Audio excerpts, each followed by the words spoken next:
Dash board پہ بڑے mobile کی اسکرین بنا کسی آواز کے لگاتار آن آف ہو رہی تھی۔ شام ہونے کے قریب تھی جب وہ لوگ واپس مال روڈ کی طرف آ رہے تھے۔ معیز صاحب کال پہ کال کیے جا رہے تھے مگر عیسیٰ جان چھڑانے کے لیے سیل سائلنٹ پہ لگائے مزے سے ڈرائیونگ کر رہا تھا۔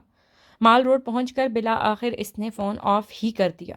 چوک کے قریب پہنچتے ہی اس نے گاڑی کو ایک سائڈ پہ پارک کی اور سب نے مال روڈ پر پیدل چلنا شروع کر جی پی او دیا۔ وہاں ہر طرح کی دکانیں موجود تھیں۔ شام کی نلاہٹ ہونے میں ابھی کچھ وقت باقی تھا۔ وہ سب دکانوں کا سرسری جائزہ لینے لگے۔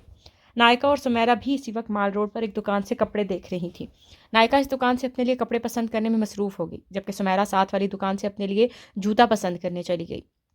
عیسیٰ بھی اس دکان میں کھڑا کچھ شرٹس دیکھ رہا تھا۔ جہاں نائکا اور بہت سے لوگ کپڑے خرید رہے تھے وہ گارمنٹس کی ایک بہت بڑی دکان تھی جہاں لیڈیز، جینٹس اور بچوں کے ہر قسم کے کپڑے دستیاب تھے۔ اسی دکان میں ایک چھوٹی سی بچی اپنے ماں کے ساتھ کپڑے خرید رہی تھی۔ وہ جس بھی ڈریس کی طرف ہاتھ بڑھاتی اس کی ماں مسکراتے ہوئے اس کے سر پر ہاتھ پھیرتی اور دکاندار سے وہی ڈریس دکھانے کے لیے کہتی۔ جیسے ہی دکاندار ڈریس بچی کے ہاتھ میں دیتا وہ خوشی سے اچھلنے لگتی۔ نائکا یہ ماں بیٹی کی محبت دیکھ کر مسکرا بھی رہی تھی اور دکھی بھی تھی کہ اگر آج اس کی ماں بھی زندہ ہوتی تو وہ بھی اس کے ایسے ہی نخرے اٹھاتی۔ نائکا کی پشت عیسیٰ کی طرف تھی۔ عیسیٰ بھی اس بچی کی خوشی دیکھ کر مسکرا رہا تھا۔ جلد ہی عیسیٰ کی آواز نے نائکا کی سوچ کو توڑا۔ Excuse me? عیسیٰ مسکراہٹ سمیٹتے ہوئے دکاندار سے مخاطب ہوا۔ نائکا اس کی آواز سنتے ہی چونکی۔ اسے لگا جیسے وہ اس آواز سے آشنا ہے مگر وہ اندازہ نہیں لگا سکی کہ یہ آواز ہے کس کی۔ وہ جیسے ہی اس شخص کو دیکھنے کے لیے پلٹی دوسری جانب سے ایک اور آواز نے اسے اپنی طرف متوجہ کیا۔ نائکا، یہ دیکھو میری سینڈل کیسی ہے، تم نے کیا لیا؟ یا کچھ پسند ہی نہیں آیا؟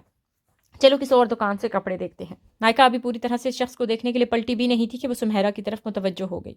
ہاں یار، چلو کسی اور شاپ سے کپڑے دیکھتے ہیں، نائکا نے دھیمی آواز میں کہا۔ عیسیٰ ابھی بھی اس کے پیچھے کھڑا کچھ شرٹس دیکھ رہا تھا مگر نائکا اس کے آگے کھڑی تھی جس وجہ سے سمیرا بھی اسے نہ دیکھ سکی۔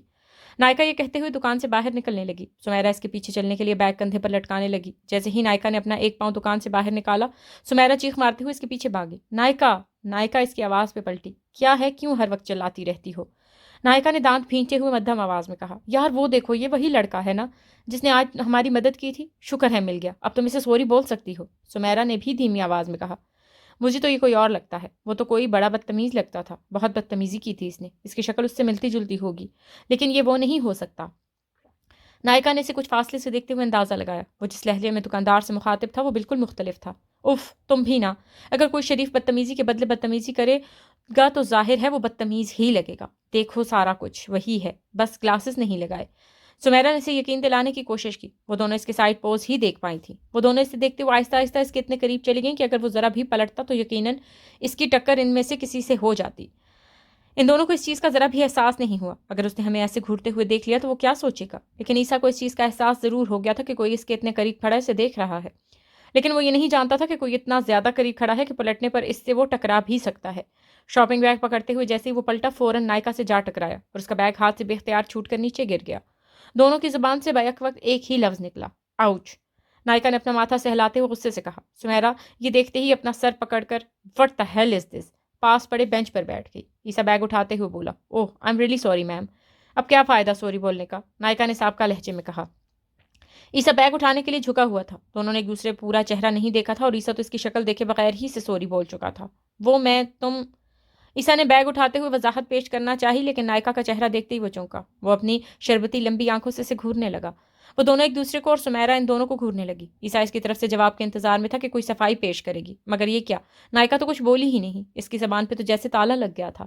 سمیرا بھی دیکھ کر حیران تھی کہ وہ اس سے بھی اتنی زیادہ خاموش کیسے تھی۔ عیسیٰ کی آنکھوں میں ایک عجیب سی کشش تھی جو اسے چپ رہنے پر مجبور کر رہی تھی۔ اس نے آج تک اتنی پیاری آنکھیں نہیں دیکھی تھی۔ نائکا نے ایک سیکنڈ کے لیے بھی پلک نہیں جھپکی اور لگاتار اسے دیکھتی گئی۔ وہ اس کی آنکھیں دیکھنے میں اتنی مسرور تھی کہ اسے لگا جیسے اس کے سامنے صرف عیسیٰ کی آنکھیں ہیں اور اس کے آس پاس کسی بھی چیز کا کوئی وجود نہیں، جیسے وہ آنکھیں صرف اسی کو دکھانے کے لیے بنائی گئی ہیں۔ تم یہاں بھی آ گئی؟ میں نے بالکل ٹھیک کہا تھا اور وہی ہوا نا، اب پھر سے الزام مجھ پہ پر ہی آئے گا، لیکن اس بار بھی غلطی میری نہیں تمہاری ہے۔ تم مجھے اس قریب سے کیوں گھور رہی تھی بتاؤ؟ محترمہ، میں آپ سے مخاطب ہوں، اب سوری کہنے کے بجائے ایسے ٹک ٹکی جما کے گھور رہی ہو۔ اس بار عیسیٰ کو اچھا خاصا موقع مل گیا اس کی زبان میں اسے باتیں سنانے کا، لیکن وہ پھر بھی کچھ نہیں بولی۔ نائکا نے اس کی کسی بھی بات پر غور نہیں کیا۔ سمیرا نے اٹھ کر نائکا کا بازو پکڑ کے زور سے جھنجھلایا۔ نائکا کے منہ سے ہلکی سی کراہ نکلی۔ وہ اصل میں ہم آپ کو پہچاننے کی کوشش کر رہے تھے، اس پاگل کو یقین نہیں ہو رہا تھا کہ آپ وہی ہو جس نے آج ہماری مدد کی تھی۔ سمیرا نائکا کا بازو پکڑے ظاہری مسکراہٹ سے بولی۔ وہ تھوڑی شرمندہ بھی تھی کہ یہ لڑکا ہمارے بارے میں کیا سوچتا ہوگا کہ ہم اسے اتنے قریب سے کیوں دیکھ رہی تھیں۔ اور مس نائکا سلیمان پہ تو اس حد سے زیادہ غصہ آ رہا تھا. اس نے تو حد ہی کر دی تھی. اوہ اچھا، تو یہ پہلے سے پاگل ہے. مجھے لگا ایک ہی دن میں 2 بار گرنے کی وجہ سے یہ اپنا ذہنی توازن کھو بیٹھی ہے، اسی لیے اپنی ہوش و حواس میں نہیں ہے. چلو شکر ہے، ورنہ اس کے پاگل ہونے کا الزام بھی مجھ پر ہی آتا. عیسیٰ اس کا مذاق اڑاتے ہوئے محظوظ انداز میں مسکرایا. مسٹر، اپنی حد میں رہیں. میں بالکل اپنے ہوش و حواس میں ہوں. پاگل تو یہ ہیں جو زبردستی مجھے سوری کہلوانے کے لیے یہاں لے آئی. دیکھا، میں نے کہا تھا نا، کوئی بہت ہی بدتمیز لڑکا تھا، لیکن تمہیں تو یہ بہت ہی شریف لگ رہا تھا. نائکا غصے میں دونوں پہ چلائی اور بغیر کچھ سوچے سمجھے بولتی گئی. اسے خود اپنے الفاظ کی سمجھ نہیں آئی کہ وہ بول کیا رہی ہے. میں نے کب کہا تھا یہ شریف ہے؟ ایسا تو تم نے کہا تھا. یہ لڑکا تو بہت شریف لگ رہا ہے. ایک ہی ٹکر میں سارا کچھ بھول بھی گئی. وہ دونوں آپس میں الجھ پڑی. عیسیٰ نائکا کو غور سے دیکھنے لگا. ان دونوں کی آواز بڑھنے لگی. دکاندار نے ان کو بڑی سنجیدگی سے دیکھا. وہ دونوں دکاندار کو دیکھ کر ہلکا سا مسکرانے لگی. ویسے آپ کے ہاں لوگوں کو ایسے پہچانا جاتا ہے، اتنا قریب آ کر، گھور گھور کے؟ اور آپ لوگوں نے مجھے پہچان کے کرنا کیا تھا؟ عیسیٰ نے محظوظ ہوتے ہوئے پوچھا. نائکا نے عیسیٰ کے چہرے سے نظریں ہٹا کے سمیرا کی طرف رخ کیا. نائکا آپ کو سوری کہنا چاہ رہی تھی. بعد میں اسے احساس ہوا کہ غلطی آپ کی نہیں، اس کی تھی. بیچاری بہت رو رہی تھی. سمیرا نے اس سے پہلے سوال کو نظر انداز کرتے ہوئے فوراً دوسرے سوال کا جواب دیا، لیکن سمیرا کا آخری جملہ نائکا کو بہت ناگوار محسوس ہوا. اس نے سمیرا کو آنکھیں دکھائیں. او آئی سی، خیر بات تو اتنی بڑی نہیں تھی، لیکن یہ نائکا. عیسیٰ نے بھویں سکیڑتے ہوئے کہا. ایکسکیوز می، اگر آپ لوگوں کی خریداری ہو گئی ہو تو کیا آپ باہر جا سکتے ہیں؟ لوگوں کا رش پڑ رہا ہے. مجبوراً دکاندار نے ظاہری مسکراہٹ دباتے ہوئے ان تینوں کو باہر جانے کی درخواست کی. عیسیٰ سرسپات میں ہلاتے ہوئے باہر چلا گیا. وہ دونوں بھی اس کے پیچھے چل دیں. نائکا اس کے بالکل سامنے جا کھڑی ہوئی. لیکن یہ نائکا کیا کہنا چاہ رہے تھے؟ بتاؤ. نائکا نے لب بھینجتے ہوئے پوچھا. یہ نائکا کیسا نام ہے؟ پہلی بار کسی انسان کا نام نائکا سنا ہے، مجھے عجیب لگا. عیسیٰ نے ان دونوں کا تجسس دیکھتے ہوئے جان بوجھ کر بات گھمائی. اسے وہ دونوں پاگل لگتی تھی. کیا مطلب کسی انسان کا نام؟ یہ انسان ہی کا نام ہے، اور کس کا ہو سکتا ہے؟ نائکا نے بھی تجسس سے ہی پوچھا تھا. ہو سکتا ہے تم ٹھیک کہہ رہی ہو، لیکن میں نے تو اس نام کے بارے میں کچھ اور ہی پڑھا ہے. عیسیٰ نے کندھے اچکاتے ہوئے بڑے پر اعتماد لہجے میں کہا. اندھیرا اچھا رہا تھا اور رات کی روشنیوں میں مال روڈ کی خوبصورتی اور رونقوں میں اضافہ ہو رہا تھا. ہلکی ہلکی ٹھنڈی ہوا چل رہی تھی. نائکا کا رخ ہوا کی مخالف سمت میں تھا. اس کے بال ہوا سے اڑتے اس کے کندھوں سے ہوتے ہوئے اس کے چہرے پر گرتے. وہ بار بار اپنے ہاتھوں کی انگلیوں سے بال پیچھے ہٹاتی. اور کیا سنا ہے آپ نے اس نام کے بارے میں؟ اس بار سمیلا بولی. اس کا تجسس پڑھتا جا رہا تھا. میں نے ایک کتاب میں پڑھا تھا کہ نائکا کسی چڑیل کا نام ہے. عیسیٰ نے نائکا کے بال دیکھتے ہوئے بے اختیار کہہ دیا. وہ فوراً اپنے بال سمیٹنے لگی. غصہ اس کی ناک پہ واضح تھا. کیا چڑیل؟ کیسی چڑیل؟ سمیرا نے اپنے دونوں ہاتھ منہ پر رکھ لی، جو بے اختیار کھل گیا تھا. یہ ایک ایسی چڑیل ہے جو دکھنے میں تو عجیب نہیں، لیکن اس کے کام بہت عجیب ہیں، جیسے کہ خود ہی گر کے دوسروں پر الزام لگانا اور پھر اپنی بھیانک آواز اور ڈراؤنی شکل بنا کے دوسروں کو ڈرانا وغیرہ. عیسیٰ نے بڑی سنجیدگی سے ہاتھوں کے اشاروں سے بات شروع کی اور آخر پہ نائکا کی شکل دیکھتے ہوئے سمیرا اور خود عیسیٰ بھی کہے لگانے لگے. وہ صرف نائکا کے نام کا مذاق اڑا رہا تھا. نائکا کا دل کیا ان دونوں کا سر پھاڑ دے. پھاڑ میں جاؤ دونوں. نائکا پاؤں پٹکتے ہوئے ہاسٹل کی طرف چل پڑی. سمیرا بھی اس کی آوازیں دیتے ہوئے اس کے پیچھے بھاگی. عیسیٰ ان دونوں کو جاتے ہوئے دور تک دیکھتا رہا، پھر اپنے دوستوں کی طرف بھاگا. کچھ ہی دیر بعد عیسیٰ کے سر میں شدید درد ہونے لگا اور وہ لوگ آرام کرنے ہوٹل چلے گئے. اس بیچارے نے تو بس مذاق کیا تھا اور تم ہو کے سیریس ہی ہو گئی. ہاسٹل پہنچتے ہی دونوں پھر سے الجھ پڑی. مذاق کرنے اور اڑانے میں بہت فرق ہوتا ہے. وہ میرا مذاق اڑا رہا تھا، تم بھی اس کے ساتھ مل کر میرا مذاق اڑا رہی تھی. نائکا کمرے میں غصے سے چکر لگاتے ہوئے بولی، جبکہ سمیرا پر اعتماد سے بیٹھ کے کنارے بیٹھی تھی. اوہو، اب بس بھی کرو. اب کیا فائدہ یہ سب کہنے کا؟ اچھا سوری، آئندہ ایسا نہیں کروں گی، پرومس. لیکن جو بھی ہے، لڑکا تھا بڑا ہینڈسم. سمیرا ہاتھ ٹھوڑی کے نیچے رکھ کر مسکرائی. کہاں سے؟ نائکا نے تنزیہ کہا. آنکھوں سے. میں نے تو آج تک اتنی پیاری آنکھیں نہیں دیکھی. تم بھی اسی لیے سے دیکھے جا رہی تھی، آنکھوں میں آنکھیں ڈال کر، اتنے قریب سے. سمیرا کہتے ہوئے وہیں نیم دراز ہو گئی. سمیرا اسے تنگ کر رہی تھی، لیکن نائکا ابھی مذاق کے موڈ میں نہیں تھی. اس نے بیڈ سے تکیا اٹھایا اور زور سے سمیرا کے منہ پر دے مارا. اس رات وہ بائبل بھی نہ پڑھ سکی. ایک تو وہ بہت تھک چکی تھی اور اوپر سے اس کا موڈ بھی ٹھیک نہیں تھا. کچھ دیر بعد سمیرا لائٹ آف کر کے سو گئی، لیکن نائکا کو نیند نہیں آئی. اس کے دماغ میں آج کا دن صبح سے شام تک ایک فلم کی طرح چل رہا تھا اور آخر پہ فلم عیسیٰ کی آنکھوں پر آ رکی. نائکا سمیرا کے سامنے اس چیز کا اعتراف نہ کر سکی، لیکن اس کی آنکھوں کی کوئی تعریف نہ کرے ایسا ہو نہیں سکتا. نائکا کو بھی اس کی آنکھوں نے گھورنے پر مجبور کیا تھا. وہ اس کی آنکھوں کو تصور میں لاتے ہوئے نیند کی وادی میں چلی گئی. معیز صاحب رات 12 بجے تک عیسیٰ کو کال کرتے رہے، لیکن فون بند جا رہا تھا. چہرے پر پریشانی کے تاثر نمایاں تھے. پریشانی تو زینب بیگم کے چہرے پر بھی جھلک رہی تھی، مگر اپنے مجازی خدا کو پریشان دیکھنا ان کے لیے بہت مشکل تھا. ایک یہی تو تھا اس کا سب کچھ. ہاں سب کچھ. پلیز آپ پریشان نہ ہوں، وہ لوگ کل تک آ جائیں گے. زینب بیگم نے انہیں تسلی دیتے ہوئے کہا. ایسے کیسے نہ پریشان ہوں؟ اس نے کہا تھا وہ شام کو واپس آ جائے گا. اب تک تو آ جانا چاہیے تھا. میرے لیے زیادہ پریشانی کی بات یہ ہے کہ اس کا نمبر کیوں بن جا رہا ہے. بے شک کل آ جائے، مگر ایک بار بات تو کر لیتا تاکہ ہمیں بھی اطمینان رہتا. معیز صاحب پریشانی کے عالم میں بولے. کل سنڈے ہے، ہو سکتا ہے اس وجہ سے رک گئے ہوں، اور اب تک تو ویسے بھی وہ سوچ چکا ہوگا، یا ہو سکتا ہے اس کے فون کی بیٹری ختم ہو گئی ہو. زینب بیگم کسی نہ کسی طرح ان کو بہلاتی رہی. میری ایک بات لکھ کے رکھ لو, میں جب بھی مروں گا صرف اور صرف اس لڑکے کی وجہ سے مروں گا. معیز صاحب پریشانی اور غصے کے ملتے جلتے تاثرات لیے آنکھوں پہ بازو رکھے بیڈ پر نیم تراس ہو گئے. دونوں ساری رات سکون سے نہیں سو سکے. آخر عیسیٰ میں ان کی جان تھی تو جان پہ بننا تو بنتا ہی تھا. دوسری طرف محمد عیسیٰ علی دنیا جہاں کی فکروں سے بے خبر گھوڑے بیچ کے سکون سے سوتا رہا. آج اتوار کا دن تھا. جیسے ہر مذہب کے لیے ہفتے میں کوئی ایک دن عبادت کے لیے بہت خاص ہوتا ہے, ویسے ہی سمیرا کے لیے جمعے کا دن اور نائکا کے لیے اتوار کا دن خاص تھا. نائکا ہر اتوار بڑے مہذب طریقے سے سر پر سکارف لپیٹتی اور تقریباً 11 بجے تک وہ چرچ پہنچ جاتی, وہ چاہے ہاسٹل ہوتی یا اپنے گھر. اتوار کی روٹین میں کوئی رد و بدل نہ کرتی, اور آج بھی اس نے ایسا ہی کیا. عیسیٰ اور اس کے دوست ناشتے کے بعد آج پھر گھومنے پھرنے کے لیے نکلے تھے, مگر افسوس وہ لوگ آج کچھ بھی نہیں کر سکے. عیسیٰ کے سر کا درد بڑھتا ہی جا رہا تھا, جو کہ اس نے قابل برداشت تھا, اور اس کی حالت مزید خراب ہوتی جا رہی تھی. سو انہیں واپس گھر لوٹنا پڑا. عیسیٰ کی خوش قسمتی کہ جب وہ گھر پہنچا تب معیز صاحب گھر پر موجود نہیں تھے. زینب بیگم لاؤنج میں کھڑی ملازموں کو ہدایات دے رہی تھی. عیسیٰ نے زینب کو سلام کیا اور فوراً اپنے کمرے کی طرف یہ کہتے ہوئے بھاگا کہ وہ بہت تھک چکا ہے, کچھ دیر آرام کرے گا, کوئی تنگ نہ کرے. زینب بیگم اسے جاتے ہوئے دیکھتی ہی رہ گئی. پھر یہ سور کے سر جھٹک دیا کہ شاید واقعی بہت تھک چکا ہے. اگر طبیعت خراب ہوتی تو ضرور بتاتا. لیکن عیسیٰ کی کل کی کھائی نیند کی گولی ابھی تک اپنا اثر دکھا رہی تھی. صبح بھی فجر کے وقت اٹھنا لازمی تھا, اور ظہر سے پہلے نہ سونا بھی اس نے خود پر لازم و ملزوم کر رکھا تھا. جب اس کی آنکھ کھلی تو رات کے 12 بج چکے تھے. اس کا سر زینب بیگم کی گود میں تھا, جو مسلسل رونے کے ساتھ ساتھ اسے ٹھنڈے پانی کی پٹیاں کر رہی تھی.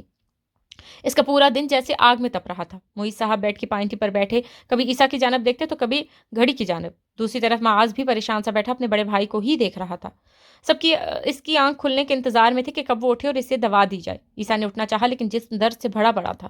جیسے ہی اس نے اٹھنے کی کوشش کی, اس کے منہ سے کراہ نکلی اور پھر سے سرگود میں رکھے نیم تراز ہو گیا. زینب بیگم نے بڑی مشکل سے اسے دوا دی. بخار کی شدت میں اضافہ ہوتا جا رہا تھا. معاذ اب سونے کے لیے جا چکا تھا, مگر زینب بیگم اور معیز صاحب کو کہاں نیند آنی تھی. 3 گھنٹے بعد بھی اس کے بخار میں کمی نہیں آئی. معیز صاحب کل رات کا غصہ بھول چکے تھے. اس وقت انہیں عیسیٰ پہ صرف پیار آ رہا تھا. پتہ نہیں کس کی اتنی بری نظر لگ گئی ہے میرے بچے کو. زینب بیگم نے عیسیٰ کے بال سہلاتے ہوئے بے چینی سے کہا, ایسا کچھ نہیں, یہ سب تمہارا وہم ہے. سب ماؤں کو ایسا ہی لگتا ہے کہ ان کے بچوں کی کسی نظر لگ گئی ہے, جس وجہ سے بچے بیمار پڑتے ہیں. بس تھکاوٹ کی وجہ سے بخار ہے, کل تک ٹھیک ہو جائے گا. معیز صاحب نے زینب بیگم کی آنکھوں سے گرتے آنسو دیکھ کر انہیں تسلی دینے کی کوشش کی, جیسے کل رات زینب بیگم نے انہیں دی تھی. آج کو تو آپ کو تو ہمیشہ ایسا ہی لگتا ہے. اگر اس نے ٹھیک ہونا ہوتا تو ڈاکٹر کی دوا کا کچھ تو اثر ہوتا. صبح ہوتے ہی آپ حافظ عبداللہ کو بلا لائیں بس. زینب بیگم نے آنسو پونچھتے ہوئے کہا. حافظ عبداللہ اسلام آباد کی کالج یونیورسٹی میں اسلامک لیکچرر تھے. وہ ہر ہفتے لاہور کا چکر ضرور لگاتے. ان کی معیز صاحب سے بہت پرانی اور گہری دوستی تھی, مگر معیز صاحب کے لاکھ اصرار پر بھی حافظ عبداللہ مسجد میں قیام فرماتے. وہ لاہور خاص عیسیٰ سے ملنے کے لیے آتے تھے. عیسیٰ نے قرآن دینی تعلیم انہی سے حاصل کی تھی. عیسیٰ کے پیدائش کے وقت ان کے کان میں اذان بھی انہوں نے ہی دی تھی. قرآن سیکھنے کی غرض سے عیسیٰ تقریباً 2 سال حافظ عبداللہ کے ساتھ رہا تھا. پھر کسی وجہ سے معیز صاحب کو لاہور شفٹ ہونا پڑا. معاذ بھی انہی سے قرآن پڑھا تھا, لیکن جو محبت ان کی عیسیٰ سے تھی اور کسی سے نہیں ہو سکی. عیسیٰ بھی معیز صاحب سے زیادہ حافظ عبداللہ کی مانتا تھا. فجر کی اذان ہوتے ہی معیز صاحب نماز ادا کرنے کے لیے نکل گئے, اور زینب بیگم بھی نماز کے لیے وضو کرنے لگیں. وہ ہر نماز کے بعد عیسیٰ پہ کچھ نہ کچھ پڑھ کر ضرور پھونکتی. واپسی پہ معیز صاحب حافظ عبداللہ کو ساتھ ہی لیے آئے. وہ عیسیٰ کو دیکھتے ہی بھام گئے تھے کہ اسے کتنی بری نظر لگی ہے. حافظ عبداللہ نے قرآن کی چند آیات سے عیسیٰ کی نظر اتاری. ایسا پہلی بار نہیں ہوا تھا. اسے اکثر کسی نہ کسی کی نظر لگ جاتی تھی, مگر آج جیسی نظر تو پہلے کبھی کسی نہیں لگی. بہت شدت تھی اس میں. شاید نائکا سلیمان کی ہی نظر لگ گئی تھی بیچارے کو. میں نے کہا تھا نا اسے نظر ہی لگی ہے, مگر آپ کو تو یہ معمولی سا بخار لگ رہا تھا. زینب بیگم نے کپ میں چائے انڈھیلتے ہوئے کہا. معیز صاحب نظر کا لگنا برحق ہے, اس سے کوئی بھی محفوظ نہیں رہ سکتا. اگر کوئی چیز تقدیر پر سبقت کرتی ہے تو وہ صرف نظر ہے. نظر انسان کو قبر تک لے جا سکتی ہے, اس سے انسان کی موت بھی واقع ہو سکتی ہے. اس لیے نظر اتارتے رہنا چاہیے. حافظ عبداللہ نے معیز صاحب کی بے پرواہی دیکھتے ہوئے صحابہ کرام کا ایک واقعہ سنایا اور چند احادیث سے ثابت کیا کہ نظر کا لگنا برحق ہے. حافظ عبداللہ زینب بیگم کی بات سن کر معیز صاحب سے مخاطب ہوئے. لیکن اس کا تو کوئی دشمن بھی نہیں جو اس سے حسد کرے. معیز صاحب نے نظر لگنے کی وجہ دریافت کی. ضروری نہیں کوئی حسد ہی کرے تو نظر لگ سکتی ہے. ہم خود کے تو دشمن نہیں ہو سکتے نا, پھر بھی کئی بار ہمیں خود کی بھی نظر لگ جاتی ہے. اگر کوئی کسی کی خوبصورتی کی تعریف کرے اور ماشاء اللہ نہ کہے تو بھی نظر لگ سکتی ہے. اس کے علاوہ کسی کی قسمت پہ رشک کرنے سے بھی نظر لگ سکتی ہے. اس کی بہت سی وجوہات ہیں. حافظ عبداللہ نے نظر لگنے کی کچھ وجوہات بتائیں. میں تمہیں نظر اتارنے کا ایک بہت ہی مؤثر عمل بتاتا ہوں. اس کے کرنے سے انشاءاللہ نظر اترتی جائے گی. ہفتے میں کم از کم ایک بار یہ عمل کر لینا چاہیے. 7 مرتبہ اول و آخر درود ابراہیم درمیان میں 7 مرتبہ سورہ فاتحہ، 7 مرتبہ آیت الکرسی، 7 مرتبہ چار الکل پڑھنے ہیں۔ اس کے لیے نہانے کے ٹب میں پانی بھر کے اس میں اپنے دونوں ہاتھ ڈبو کے یہ سب پڑھنا ہے اور اسی پانی سے غسل کرنا ہے۔ حافظ عبداللہ نے نظر اتارنے کا ایک طریقہ بتایا تاکہ آئندہ وہ لوگ خود بھی اس کی نظر اتار سکیں۔ اس کے بعد حافظ عبداللہ اسلام آباد کے لیے نکل گئے تھے کیونکہ آج ان کی یونیورسٹی جانا تھا۔ کچھ دیر بعد عیسیٰ کو بھی ہوش آ چکا تھا۔ آج وہ سارا دن گھر آرام کرتا رہا۔ اگر تمہیں مجھ سے ذرا بھی محبت ہو تو تم کل ہاسٹل نہیں جاؤ گی۔ میں اکیلی شادی کی ساری تیاریاں نہیں کر سکتی۔ ہائیکا اس سے اصرار کر رہی تھی اور وہ اپنا ویکینڈ گزارنے اسلام آباد آئی تھی۔ صوفے پہ لیٹی موبائل میں مصروف تھی۔ اس کے اصرار پر اٹھ بیٹھی۔ تم مجھے ایموشنل بلیک میل کر رہی ہو اور ویسے بھی تم اکیلی کہاں ہو؟ سب لوگ تو اسلام آباد میں ہیں، سب کزنس مل کے کر لیں گے تیاریاں، اور تم اب اس گھر میں صرف 4 دن کی مہمان ہو، اس لیے تمہیں کوئی کام نہیں کرنے دے گا۔ میں بھی 3-4 دن بعد چھٹیاں لے کر آ جاؤں گی۔ نائکا اس سے بہلانے کی کوشش کر رہی تھی۔ مطلب تم اپنی بہن کی شادی میں مہمان بن کر آؤ گی، صرف 2 دن کے لیے؟ ہائیکا نے بے دلی سے کہا، کیونکہ اگلے ہفتے اس کی شادی تھی۔ چلو تمہاری خاطر 3 دن کے لیے آ جاؤں گی۔ نائکا نے اس کی شکل دیکھتے ہوئے مذاق کیا۔ مجھے لگتا ہے میں اس دنیا کی پہلی ایسی لڑکی ہوں گی جو اپنی شادی کی ساری تیاریاں اکیلی کرے۔ اگر آج امی ہوتی تو کتنا اچھا ہوتا نا۔ دونوں افسردہ ہو گئیں۔ کچھ لمحے بعد ہائیکا نے کچھ یاد آنے کے انداز میں اس خاموشی کو توڑتے ہوئے اپنے لب کھولے۔ ارے فون سے یاد آیا، ابو بتا رہے تھے کراچی سے فون آیا تھا، میں باتوں باتوں میں تمہیں بتانا ہی بھول گئی۔ کل مارگریٹ اور اسٹیفن بھی آ رہے ہیں اپنی نانوں کے ساتھ۔ نائکا کے ہاتھ میں موبائل دیکھ کر اچانک اسے یاد آیا، واٹ پاگل، یہ خوشی کی بات تم مجھے آتے ہی بتانی چاہیے تھی تاکہ میں تمہیں اسی وقت بتا دیتی کہ میں کل ہاسٹل نہیں جاؤں گی۔ آتے ہی ایموشنل بلیک میل کرنے لگی بس۔ نائکا یہ بات سنتے ہی اچھلی۔ حیرت سے اس کی آنکھیں باہر کو آ رہی تھی۔ اسے اپنی سماعت پر یقین نہیں ہو رہا تھا، لیکن یہ سچ تھا۔ اس کی خوشی کا کوئی ٹھکانہ نہیں تھا۔ اسے سمجھ نہیں آ رہی تھی کہ وہ اس بات اور خوشی کے مارے ہنسے یا روئے۔ ان کے جانے کے بعد یہ پہلا دن تھا جب نائکا ان کو یاد کر کے دل سے مسکرائی تھی، ورنہ ہمیشہ ان کو یاد کر کے آنسو ہی بہاتی۔ رات 11 بجے عیسیٰ پانی لینے کچن کی طرف جا رہا تھا۔ ابھی وہ لاؤنج تک ہی پہنچا تھا کہ اس کے کانوں میں ایک عجیب سی آواز گونجی۔ وہ بے ساختہ وہیں رک گیا۔ اس نے پانی کا خالی جگ میز پر رکھ کر دائیں جانب گردن پھیری۔ جب زینب بیگم و معیز صاحب کا کمرہ تھا، وہ ڈرتے ہوئے ان کے کمرے کی جانب بڑھا جہاں کوئی سسک رہا تھا۔ وہ آواز زینب بیگم کی تھی جو سسکتے ہوئے کچھ بول رہی تھی۔ عیسیٰ نے قریب جا کر کچھ سننے کی کوشش کی، لیکن وہ زیادہ سمجھ نہیں سکا۔ کس رشتے سے وہاں جاؤ گی؟ میرا اب ان لوگوں سے کوئی رشتہ نہیں رہا، میں اب ان کے خاندان سے نہیں ہوں۔ زینب بیگم سر جھکائے رو رہی تھی۔ معیز صاحب انہیں چپ کرا رہے تھے مگر آنسو بے اختیار بہتے جا رہے تھے۔ عیسیٰ بس اتنا ہی سن پایا تھا۔ وہ بے بسی کے عالم میں لاؤنج سے باہر چلا گیا۔ وہ بے خیالی سے سوئمنگ پول کے قریب جا بیٹھا۔ چاند کا عکس پانی میں نمایاں دکھ رہا تھا جسے عیسیٰ بنا پلک جھپکے دیکھتا رہا، لیکن اس کا ذہن کہیں اور ہی تھا۔ آخر ماما کے گھر والے کہاں ہیں؟ ماما کیوں کبھی ان سے ملنے نہیں گئے؟ کیا ان کا کوئی جھگڑا ہوا ہے؟ ماما نے کیوں کبھی اپنے گھر والوں کا ذکر نہیں کیا؟ لیکن مجھے تو پاپا کے گھر والوں کا بھی کچھ نہیں پتا۔ یہ سب کیوں ایک دوسرے سے الگ ہیں؟ جیسے ہماری فیملی ہے ویسے ہی ان کی بھی ہونی چاہیے نا۔ سب کے کزنز ہوتے ہیں، بس میرا ہی کوئی کزن نہیں۔ کیا ہمارا اس دنیا میں اور کوئی نہیں ہے؟ ایک ہی لمحے میں بہت سے سوالات اس کے ذہن میں پیدا ہوئے تھے، لیکن یہ کبھی بھی اپنی وجہ سے زینب کو رلانا نہیں چاہتا تھا، اس لیے اس نے کبھی اس بات کا تذکرہ ان سے سامنے نہیں کیا۔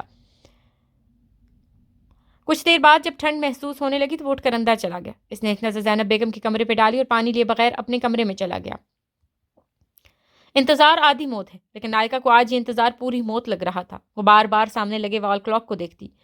ان کے بتائے گئے وقت کے مطابق تو اب تک ان لوگوں کو آ جانا چاہیے تھا، مگر وہ نہیں آئے۔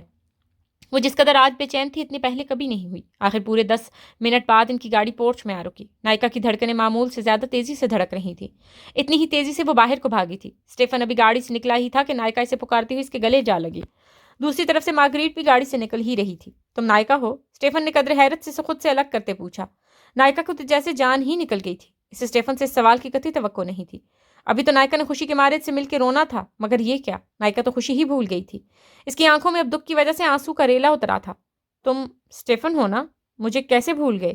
آنسو نائکا کی حلق میں اٹک کے رہ گئے تھے۔ مارگریٹ خاموش ان کو دیکھ رہی تھی کہ اسے ابھی کچھ سمجھ نہیں آ رہا تھا۔ وہ ان کی نانو تو ساتھ آئی ہی نہیں۔ میں نے کب کہا میں تمہیں بھول چکا ہوں؟ میں تو بس پوچھ رہا تھا، کیونکہ جس نائکا کو میں چھوڑ کے گیا تھا وہ تو اتنی پیاری نہیں تھی۔ اب بندہ دھوکہ بھی تو کھا سکتا ہے۔ اسٹیفن نے ڈارک گلاسز اتارتے ہوئے کہا۔ نائکا نے منہ بسورتے ہوئے ایک مکہ اس کے سینے پر رسید کیا اور مارگریٹ کی جانب بڑھی۔ مارگریٹ کیسی ہو؟ کتنی بڑی ہو گئی ہو؟ نائکا اس کے گلے لگی۔ آج وہ بہت خوش تھی۔ میں ٹھیک ہوں، تم کیسی ہو؟ مارگریٹ نے بے جان سی مسکراہٹ دباتے ہوئے پوچھا، جسے نائکا محسوس نہیں کر سکی۔ نائکا ان دونوں کو اندر لے کر گئی۔ سلیمان صاحب ابھی آفس سے نہیں آئے تھے اور ہائیکا کچن میں ملازمہ کے ساتھ مل کر کھانے کی تیاری میں مصروف تھی، جو نائکا کی کھلتی آواز سن کر باہر آئی۔ اسٹیفن ایک قداور وجیح شخصیت کا مالک تھا۔ ہاں اسٹیفن، یہ تم ہو؟ ہائیکا سے دیکھ کے خوشی سے بولی۔ ایک پل کے لیے تو اسے یقین ہی نہیں آیا تھا کہ وہ اتنا ہینڈسم بھی ہو سکتا ہے۔ وہ ان دونوں سے بہت خوش دلی سے ملی۔ مارگریٹ ایک شوق چنچل اور زندگی سے بھرپور لڑکی تھی جو کچھ سالوں میں بہت مرجھا سی گئی تھی۔ اس کی مسکان دل چرانے والی تھی۔ یہ تو صرف اسٹیفن ہی جانتا تھا کہ اسے مارگریٹ کو کیسے سنبھالا تھا، مگر اب اس کی کچھ پریشانی کم ہو رہی تھی۔ اسے امید تھی کہ واپس اسلام آباد آ کر وہ پہلے جیسی ہو جائے گی۔ تم دونوں فریش ہو جاؤ جب تک میں کھانا لگواتی ہوں، ہائیکا کہہ کر کچن کی طرف پڑی۔ ہاں تم لوگ جاؤ، نائکا نے مسکراتے ہوئے دونوں کو جانے کا کہا۔ ٹھیک ہے چلے جائیں گے، لیکن جانا کہاں ہے؟ اسٹیفن نے شرارت بھرے لہجے میں کہا۔ اف میں بھی نہ، چلو میں تم لوگوں کو تمہارے کمرے دکھاتی ہوں۔ نائکا نے اپنی بیوقوفی پہ اپنا ہاتھ مارتے رکھا۔ اسے ان دونوں سے بہت سی باتیں کرنی تھی، لیکن اس وقت خوشی کے مارے وہ سب کچھ بھول چکی تھی۔ لیکن اسے اب یقین تھا کہ اگر اس کی نانو ساتھ نہیں آئی تو یقیناً یہ لوگ اب ہمیشہ کے لیے یہیں رہیں گے۔ سو اب ان کے پاس بہت وقت تھا باتیں کرنے کے لیے۔ اتنی حسین اور رونقوں سے بھری دنیا بھی بہت خاموش لگتی ہے جب کوئی اپنا اس دنیا میں ہوتے ہوئے بھی ہمارے لیے نہ ہونے کے مترادف ہو۔ ہمارے لیے سب سے اہم رشتہ وہی ہوتا ہے جس سے ہم سب سے زیادہ مانوس ہوتے ہیں، چاہے وہ رشتہ دوستی کا ہو یا ہمدردی کا، یا ماں باپ کا، یا بہن بھائی کا، یا شوہر اور بیوی کا، یا دل سے جڑا کوئی بھی رشتہ ہو۔ اپنے ہیں تو سب کچھ ہے، اپنے نہیں تو کچھ بھی نہیں۔ ہائیکا کی شادی اس کے پھپھوزاد بیٹے اندریاس سے طے پائی تھی جو اسلام آباد ہی رہتے تھے۔ ان سے زیادہ رشتہ دار اسلام آباد میں ہی مقیم تھے۔ اندریاس اور اس کا گھر ایک ہی ایریا میں تھا، کچھ زیادہ دور نہیں تھے، بس چند منٹوں کی مسافت پہ تھے۔ جیسے جیسے سب کزنس کو اسٹیفن اور مارگریٹ کے آنے کی خبر ملی وہ لوگ ان سے ملنے نائکا کے گھر آتے جا رہے تھے۔ رات 12 بجے تک وہ سب کزنس باتیں کرتے رہے۔ باتوں باتوں میں سب کچھ سال پیچھے چلے گئے تھے، لیکن وہ دونوں خاص ہائیکا کی شادی کے لیے آئے تھے۔ ان کی نانو بیماری کی وجہ سے نہ آ سکی، مگر ان دونوں کو ایک بار یہاں بھیجنا ان کے لیے بہت ضروری تھا۔ میں نے تم دونوں کو بہت بہت بہت زیادہ مس کیا، لیکن مجھے یقین تھا ایک نہ دن تم لوگ ضرور واپس آؤ گے۔ اور تمہیں پتہ ہے فادر جوزف اور اسکول کے سب ٹیچرز بھی تم دونوں کو اکثر یاد کرتے رہتے تھے۔ سب کے جانے کے بعد اب بس یہ تینوں کمرے میں موجود تھے۔ مارگریٹ تو سو چکی تھی، مگر نائکا اور اسٹیفن ابھی بھی فلور کشن پہ بیٹھے محو گفتگو تھے۔ نائکا بولتی جا رہی تھی اور اس کے سامنے بیٹھا بنا پلک جھپکے سے بہت مزے سے دیکھ رہا تھا۔ وہ نائکا کے جذبات اور احساسات تو سمجھ رہا تھا، لیکن اپنی بے بسی اور جذبات بیان کرنے کے لیے اس کے پاس الفاظ نہیں تھے۔ وہ کیسے بتاتا کہ اس نے ایک ایک پل اکیلے کیسے گزارا۔ نائکا کے پاس تو سب اس کے اپنے موجود تھے، مگر اسٹیفن کے پاس کیا بچا تھا؟ صرف ایک بہن جس کی بے بسی سے بہت تکلیف دیتی تھی۔ وہ دوبارہ پرانی باتیں دہرا کے دکھی نہیں ہونا چاہتا تھا، کیونکہ آج وہ بھی بہت خوش تھا نائکا کو اپنے سامنے پہلے جیسا محسوس کر کے۔ سب کے وہم و گمان غلط ثابت ہوئے تھے کہ کیونکہ وہ سب کچھ پہلے جیسا تھا، کوئی نہیں بدلا تھا۔ نائکا، مارگریٹ قبرستان جانا چاہتی ہے، ہم کل پہلے قبرستان جائیں گے پھر شاپنگ مال، مارگریٹ نے کچھ خریدنا ہے۔ اسٹیفنس نے موضوع بدلا۔ ہاں کیوں نہیں، مجھے بھی کچھ چھوٹی چھوٹی چیزیں خریدنی ہیں۔ چلو اب تم بھی سو جاؤ، تھک گئے ہوگے۔ نائکا نے مسکراتے ہوئے گڈ نائٹ بولا۔ وہ بھی اس بات میں سر ہلاتے ہوئے مسکرایا اور سونے کے لیے چلا گیا۔ ماما، مجھ سے یہ کتابیں نہیں پڑھی جاتی، لوگ پتہ نہیں کیسے یہ کتابیں پڑھ لیتے ہیں، مجھے تو کچھ بھی یاد نہیں رہتا۔ اس سے تو اچھا تھا میں بیمار ہی رہتا، کم از کم کالج تو نہ جانا پڑتا۔ شام ہونے کے قریب تھی جب زینب بیگم اس کی کتابوں کا جائزہ لے رہی تھی۔ وہ ان کتابوں سے اکتایا ہوا اپنا بازو سر پر رکھے بول رہا تھا، عیسیٰ کب عقل آئے گی تمہیں، جب دیکھو الٹی سی بھی بکواس کرتے رہتے ہو۔ زینب بیگم قدر خفقی سے بولی، جس پہ وہ کان بند کرنے کے بجائے آنکھیں میچ گیا تھا۔ السلام علیکم، کیا ہو گیا ہے بہن، کیوں ہمارے بیٹے کو ڈانٹ رہی ہیں؟ حافظ عبداللہ کی آواز سنتے ہی عیسیٰ نے آنکھیں کھولی۔ عیسیٰ نے تو جیسے شکر کا کلمہ پڑا۔ حافظ عبداللہ معیز صاحب کے ساتھ آئے تھے۔ انکل آپ کیسے ہیں؟ اتنے دنوں بعد کیوں آئے؟ مجھے آپ سے بہت ضروری کام تھا۔ عیسیٰ نے زینب بیگم کو تو بولنے کا موقع ہی نہیں دیا اور کرسی گھسیٹتے ہوئے حافظ عبداللہ کی طرف رخ کیا جو اس کے ساتھ والی کرسی پر ہی براجمان تھے۔ تمہیں مجھ سے کیا ضروری کام پڑ گیا؟ حافظ عبداللہ نے نرمی سے پوچھا۔ اتنا ضروری کام تمہیں کبھی مجھ سے کیوں نہیں پڑا؟ معیز صاحب نے سر جھکا کے عیسیٰ کی نظروں کا تعاقب کیا۔ اس سے پہلے کہ کچھ بولتا معیز صاحب کا فون بجنے لگا، وہ اپنے کسی دوست سے بات کرنے میں مصروف ہو گئے۔ زینب بیگم اس کی کتابیں اٹھا کر اندر چلی گئی اور ملازمہ کو چائے بنانے کی ہدایت دی۔ انکل کوئی ایسا دم کر دیں جس سے ان کتابوں سے جان چھوٹ جائے، جیسے نظر کا دم کیا تھا۔ میں یہ کتابیں نہیں پڑھ سکتا۔ عیسیٰ قدرے دھیمی آواز میں بولا۔ اگر کتابیں نہیں پڑھو گے تو کیا کرو گے؟ ان کتابوں سے جان چھڑانے کے لیے ابھی تک کوئی دم ایجاد نہیں ہوا، اور نہ ہی میرے پاس کوئی جادو کی چھڑی ہے کہ تمہارا یہ مسئلہ حل کر سکوں۔ حافظ عبداللہ نے مسکراتے ہوئے کہا، انکل میرا دل کرتا ہے مجھے کتابیں خود نہ پڑھنی پڑے، کوئی اور پڑھتا جائے اور میں سنتا جاؤں، جیسے آپ بچپن میں مجھے قرآن سے واقعات سناتے تھے، اور جب مجھے آج بھی یاد ہے۔ لیکن یہ کتابیں بہت عجیب ہیں، وہ نہایت دلچسپی سے بتا رہا تھا۔ ان کتابوں کا قرآن سے کیا مقابلہ، اور ان کتابوں سے تو کسی بھی قیمت پہ چھٹکارا حاصل نہیں، کیونکہ ان کو پڑھے بغیر ڈگریاں نہیں ملتی۔ حافظ عبداللہ ابھی بول ہی رہے تھے کہ عیسیٰ نے ان کی بات کاٹ دی۔ مطلب ان کتابوں سے چھٹکارا حاصل نہیں؟ عیسیٰ یہ کہتے ہوئے کرسی پر ہی نیند دراز ہو گیا۔ عظیم کی کال تھی، پھر سے بیٹے کی شادی میں شرکت کے لیے کہہ رہا تھا، اور شادی بھی اسی دن ہے جس دن میری بہت امپورٹنٹ میٹنگ ہے۔ اگر شادی پہ بھی نہ گیا تو خواہ مخواہ خفا ہوگا۔ معیز صاحب اپنے دوست عظیم سے بات کرنے کے بعد حافظ عبداللہ سے مخاطب ہوئے. تو مسئلہ کیا ہے؟ میٹنگ کے لیے بھی اسلام آباد ہی جانا ہے. واپسی پہ عظیم سے بھی ملتے آنا، خوش ہو جائے گا. حافظ عبداللہ نے مسئلے کا حل بتایا. پاپا مجھے بھی آپ کے ساتھ جانا ہے، پلیز پاپا. معیز صاحب ابھی اپنے بارے میں بھی فیصلہ نہ کر پائے تھے کہ عیسیٰ ضد کرنے کے انداز میں بولا. وہ اپنی زندگی میں صرف ایک بار اپنے دوست ہادی کے بھائی کی شادی میں گیا تھا. کالج نہ جانے کا بھی اچھا بہانہ تھا. تمہارا بیٹا اب جوان ہو رہا ہے، اس سے بھی کچھ کام وام نکلوا لیا کرو. اسے ساتھ لے جاؤ، تم اپنا کام نپٹا لینا اور یہ شادی میں شرکت کر لے گا. کم از کم دوست تو راضی رہے گا. حافظ عبداللہ نے عیسیٰ کے اشارے پہ معیز صاحب سے سفارش ہی کی تھی. بالآخر جیسے تیسے معیز صاحب اسے اپنے ساتھ لے جانے کے لیے مان ہی گئے. وہ لوگ صبح کروستان سے ہوتے ہوئے اندریاس سے ملنے چلے گئے تھے کیونکہ وہ ابھی تک اسٹیفن اور مارگریٹ سے نہیں ملا تھا. وہاں سے واپسی پہ ان کو شام ہو چکی تھی اور اب وہ لوگ شاپنگ مال میں موجود تھے. نائکا نے اپنے لیے کچھ جیولری خریدی تھی. اس کے بعد وہ لوگ اب مارگریٹ کے لیے کچھ پسند کر رہے تھے. اسے گٹار چاہیے تھا. بہت سے گٹارز دیکھنے کے بعد آخر وہ اسے ایک آرکیسٹرا پسند آ ہی گیا تھا. اس نے بس ایک یہی چیز خریدنی تھی. اسٹیفنن نے کچھ نہیں خریدا. وہ بطور ڈرائیور استعمال ہو رہا تھا. شادی میں بس 2-3 دن ہی باقی رہ گئے تھے مگر نائکا کے گھر 3 دن پہلے ہی شادی شروع ہو چکی تھی. سب کزن ساری رات گپے مارتے رہتے. مارگریٹ بھی اب خوش تھی. وہ اپنا دل بہلانے کے لیے میوزک کا انتخاب کرتی تھی. اسے اسی میں سکون ملتا تھا. وہ ایک بہت اچھی میوزیشین تھی مگر اسے ہمیشہ یہی گلا رہتا تھا کہ اس کی آواز بہت اچھی نہیں ہے. وہ رات بھر سب کو گانے سناتی رہتی جس پر سب کزنس اس کا مذاق اڑاتے، جس پر وہ بہت چڑھتی اور ان سے لڑتی. ایسے ہی ایک دوسرے سے چھیڑ چھاڑ کرتے رات گزر جاتی. مارگریٹ کی اب بس ایک خواہش تھی کہ اس کی آواز کسی بھی طریقے سریلی ہو جائے. رات مہندی کا فنکشن بہت دھوم دھام سے ہوا تھا. سب بہت خوش تھے. صرف ایک بات تھی جو نائکا کی مرضی کے خلاف ہوئی تھی اور وہ یہ کہ فنکشن کے بعد اندریاس اسٹیفننس اور مارگریٹ کو اپنے ساتھ لے گیا تھا. وہ عظیم صاحب کا اکلوتا بیٹا تھا اور زیادہ کزنز نائکا کی طرف رکے تھے، اس لیے اندریاس ان دونوں کو زبردستی اپنے ساتھ لے گیا. معیز صاحب عیسیٰ کے ہمراہ صبح 9 بجے اسلام آباد پہنچ چکے تھے. کیونکہ معیز صاحب کو بزنس کے سلسلے میں کچھ ضروری میٹنگز اٹینڈ کرنی تھی اس لیے انہوں نے ہوٹل میں رہنے کا فیصلہ کیا. اس وقت وہ لوگ عظیم صاحب کے گھر کے بالکل باہر کھڑے تھے. عظیم صاحب بہت گرم جوشی سے ان سے ملے. معیز صاحب نے اپنی مجبوری بتاتے ہوئے اندر جانے سے معذرت کر لی لیکن شام کو شادی کی تقریب میں شرکت کا وعدہ کرتے ہوئے گاڑی میں بیٹھے اور ہوٹل کی طرف گاڑی دوڑائی. عیسیٰ اپنی مرضی کے ساتھ آیا تھا لیکن اب جب اس نے معیز صاحب کو گاڑی میں بیٹھتے دیکھا اس کا دل کیا کہ وہ بھی پاپا کے ساتھ ہی چلا جائے. مگر وہ یہ بھی جانتا تھا کہ معیز صاحب اسے اپنے ساتھ ہرگز نہیں لے کے جائیں گے. عظیم صاحب اسے اپنے ساتھ اندر لے گئے. اندر جاتے ہوئے اسے بہت گھبراہٹ محسوس ہو رہی تھی. یہ سوچ کر کہ اندر بہت سے لوگ ہوں گے، میں انجان لوگوں میں اکیلا کیا کروں گا. لیکن اندر کا ماحول اس کی سوچ کے بالکل متضاد تھا. گھر میں بالکل خاموشی تھی. جو چند لوگ موجود تھے وہ بھی غالباً ابھی تک سو رہے تھے. ارے آرام سے بچوں، عظیم صاحب نے اسٹیفن اور مارگریٹ کو تیزی سے زینے اترتے دیکھ کر کہا. وہ دونوں نائکا کے لیے جلدی میں بھاگ رہے تھے کیونکہ وہ جانتے تھے نائکا بہت ناراض ہوگی. سلام انکل.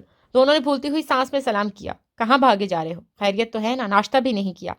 عظیم صاحب نے حیرت سے پوچھا. جی انکل، وہ بس نائکا کے پاس جا رہے ہیں. وہ رات سے ہم سے ناراض ہے، کال بھی پک نہیں کر رہی. ناشتہ بھی اسی کے ساتھ کریں گے. اسٹیفن سے جلدی سے تفصیل پیش کی اور فوراً آگے بڑھا. ابھی ایک قدم بھی اٹھایا تھا کہ عظیم صاحب نے اسے روک لیا. مارگریٹ وہیں کھڑی عیسیٰ کو پہچان رہی تھی کہ یہ کون ہے. رات تک تو ایسا کوئی مہمان نہیں تھا لیکن اسٹیفن کو جیسے ہوا کے گھوڑے پر سوار تھا. اس عیسیٰ کی طرف غور ہی نہیں کیا. وہ جو خود ایک چلتا پھرتا برانڈ تھا اس کی کسی بھی بات پر غور کرنے سے قاصر تھا. اسے سمجھ نہیں آ رہی تھی کہ وہ کیا کرے.